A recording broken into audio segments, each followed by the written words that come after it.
भारत के इतिहास में अपराधियों की कमी नहीं रही, लेकिन कुछ चेहरे ऐसे हैं जो इंसान नहीं, दरिंदा थे। आज आप सुनने जा रहे हैं एक ऐसे सीरियल किलर की कहानी जो खुद को भगवान समझता था, जो इंसानों के सिर काटकर पूजा करता था और कई बार उनका मांस भी खा जाता था। ये कहानी है राजा कोलंदर की, जिसे लोग कहते हैं द प्रेडेटर। वो एक इंसान नहीं, एक शैतानी सोच थी जिसने 14 से ज्यादा लोगों को मार डाला और जिनमें से कई के सिर उसने अपने घर में छुपा रखे थे। अगर आप कमजोर दिल के हैं तो ये वीडियो मत देखिए, क्योंकि ये कहानी आपको हिला देगी। राजा कोलंदर का असली नाम था राजा चौहान। उत्तर प्रदेश के पूर्वांचल इलाके का रहने वाला ये आदमी ऊपर से सामाजिक कार्यकर्ता दिखता था, लेकिन अंदर से एक बीमार, हिंसक मानसिकता का मालिक था। वो खुद को दूसरों से श्रेष्ठ समझता था। उसे लगता था जो भी उसे नीचा दिखाएगा उसकी आत्मा को वो निगल जाएगा। यही वजह थी कि जब वो किसी को मारता था तो सिर काटकर अपने पास रखता था, क्योंकि उसका मानना था कि सिर में आत्मा होती है और सिर रखने से शक्ति मिलती है। डॉक्टरों ने बाद में बताया कि उसे एक गंभीर मानसिक बीमारी थी, डिल्यूजनल सुपीरियरिटी कॉम्प्लेक्स और कैनिबलिस्टिक इंपल्स डिसऑर्डर। राजा कोलंदर की पहली हत्या एक गांव के व्यक्ति से बहस के बाद हुई। उसने उसे शराब पिलाई, बातचीत की और फिर रात में फार्म हाउस पर ले जाकर लोहे की रॉड से सिर पर मारा। मौत के बाद उसने शरीर को टुकड़ों में काटा, सिर अलग किया और घर ले आया। यही उसका पैटर्न बन गया। टारगेट चुनना, भरोसा करना, अलग जगह ले जाना, मारना, सिर काटना, शरीर ठिकाने लगाना। कुछ मामलों में उसने इंसानी मांस को पकाकर खाया भी। उसने बताया कि इससे वो अंदर से पावरफुल महसूस करता था। ये सब वो एक डायरी में भी लिखता था, जहां हर हत्या की पूरी डिटेल थी। राजा की डायरी पुलिस के हाथ लगी तो अफसर भी कांप उठे।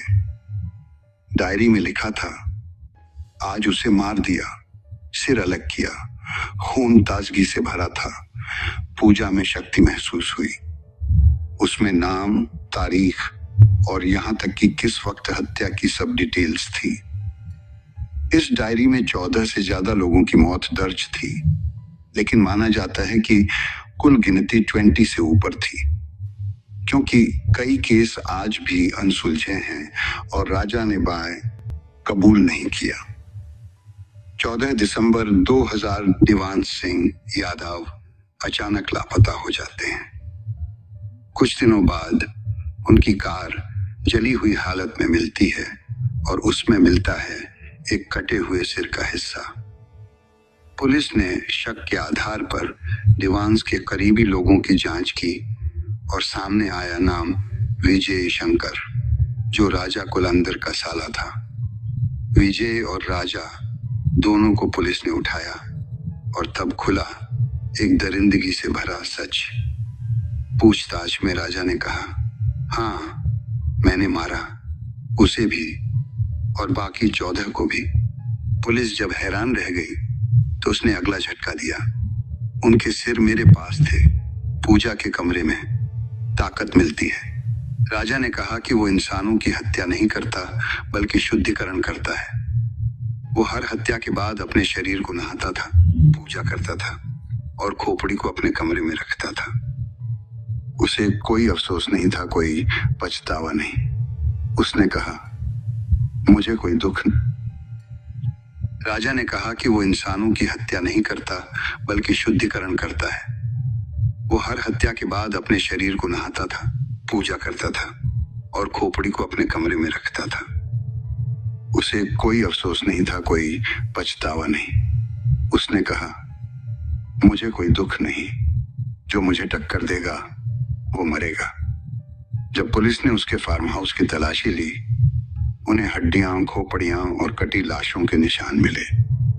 और उस कमरे में जहां वो पूजा करता था, वहां एक रैक में कई इंसानी सिरे हीले जो सूख चुके थे। ये सब वो एक आत्मिक संग्रह मानता था। राजा के खिलाफ मल्टीपल मर्डर, किडनैपिंग और कैनिबलिज्म के केस चलाए गए। साल 2012 में उसे आगरा सेंट्रल जेल भेजा गया। लेकिन केस की सबसे डरावनी बात यह थी, कई लोग आज भी गायब हैं जिनका नाम राजा की डायरी में नहीं है, और पुलिस मानती है कि असली शिकारों की गिनती शायद 25 या उससे भी ज्यादा है। साल 2021 में नेटफ्लिक्स ने Indian predator diary of A serial killer नाम से एक डॉक्यूमेंट्री रिलीज की, लेकिन उसमें भी उसकी वहशत की पूरी तस्वीर नहीं दिखाई गई।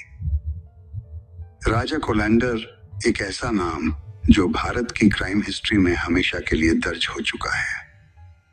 वो सिर्फ एक सीरियल किलर नहीं, एक मानसिक हैवान था जो अपने शिकार की आंखों में डर देखना चाहता था, जो खून में शक्ति ढूंढता था और इंसान को एक भोग्य वस्तु मानता था।